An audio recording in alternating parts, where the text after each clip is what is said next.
Thank you, Mr. Secretary, for being with us today. The reports of sexual violence and rape as a weapon of war against the Ukrainian women are deeply appalling.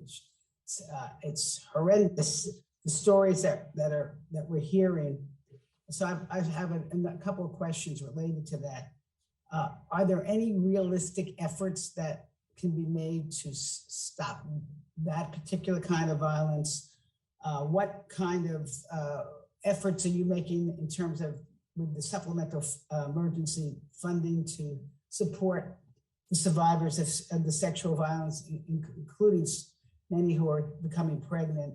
And what is there any extra accountability that that Russia can be held to?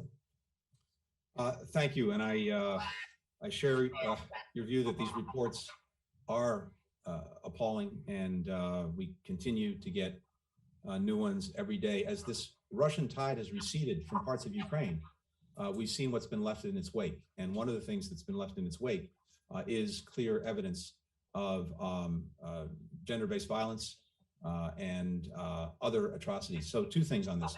First, we are very focused on supporting efforts at accountability. I'm getting some feedback from someone who is not muted. Okay, continue. Thanks.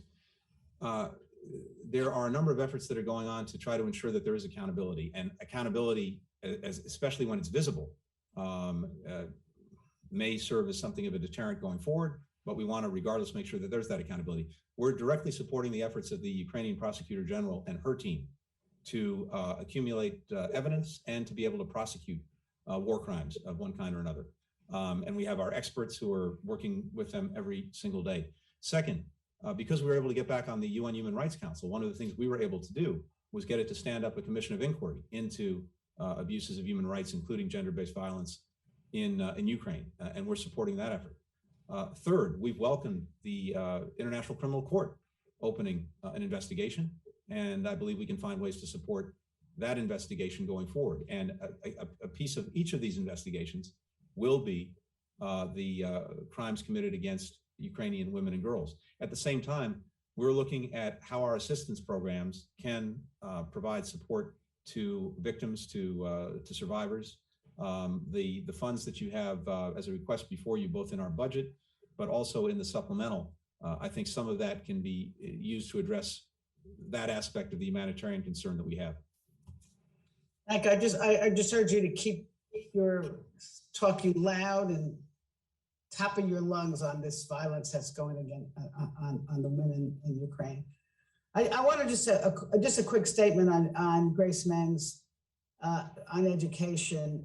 There's still 130 million girls out of school internationally, and 11 million of them who had been in school before COVID, it's predicted, will not go back. And I just want to say that education is a game changer for girls and for their communities. So I hope that you will pursue efforts to make sure to try to reduce the barriers around the world that are keeping girls from school. On another, let me see how much time. Okay, so on the Iran agreement, I think, listen, we all agree we don't want Iran to have a nuclear weapon. Two quick questions on that. What do you see as the current role of Russia? And what do you see as the current role of Congress? Thank you. So with regard to Russia, as you know, it's been a member of the group that has helped negotiate the original agreement, along with the European Union, France, Germany, the UK, and China. It remains part of that group. Since the aggression, it took some steps within the negotiations to make life more complicated, but the other parties in the group push back against that, and at least as we speak, they are not currently an obstacle to seeing if we can get back into compliance, mutual compliance with Iran. But they would also have an important role to play in any such return to the agreement in terms of taking out of Iran the excess enriched materials and getting them out of the country so that the stockpile in Iran is kept at a level that doesn't allow them to break out and produce fissile material for a weapon on short order. So we would have to see if they would actually cooperate with that. There are no indications that they wouldn't, but something that we'd be looking at very carefully. And of course, when it comes to Congress, it's vital that Congress continue to be a full partner in this. Of course, during any actual negotiations have to take place to preserve the ability to actually negotiate. But we've had our envoy and negotiator, Rob Malley, as well as his team, engage in a series of briefings and meetings with members of Congress. If this were to go forward, of course, we would be in ongoing close consultations with you on the details of any agreement. We're not there right now, but if that happens, we will be. Thank you. Thank you again for your testimony. Secretary Blinken, I'm going to try to make this a quick question, two questions. One is to do with the Abraham Accords. We know that it has had, at least between Israel and UAE, there's been a big boost in their commercial interaction. Can you tell us how you envision the expansion and whether you think it is being successful? I know there's both UAE, Bahrain, Sudan, and Morocco have become the first Arab nations since Egypt and Jordan to officially recognize Israel. That's question one. And the other one has to do with anti-Semitism, which we know is just globally is increasing all over the world, and what kind of efforts are going to be put forth in that regard. Great, thank you. With regard to the Abraham Accords, it is an absolute focus of the State Department and my focus to deepen them and expand them. We think this is a very important initiative in terms of Israel normalizing relations with various neighbors and countries close to it.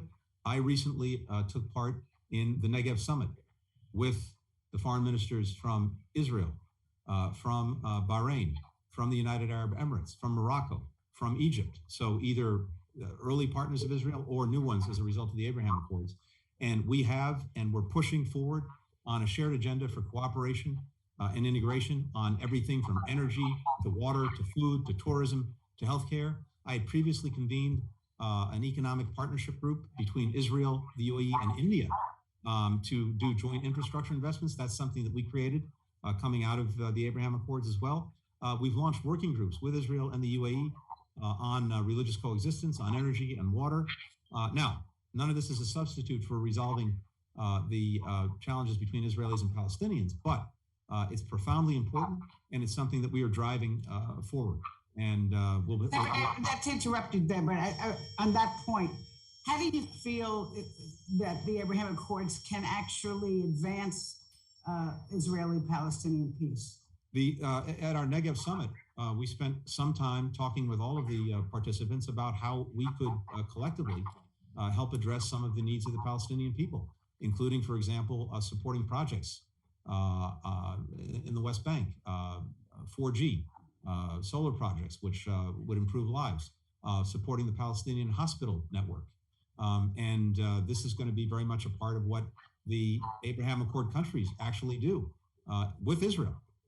So I think this can be, in that sense, a win-win because it is profoundly important to Israel to, and I think to countries in the region and beyond, to have a very new relationship and at the same time make sure that we are not leaving the Palestinians behind.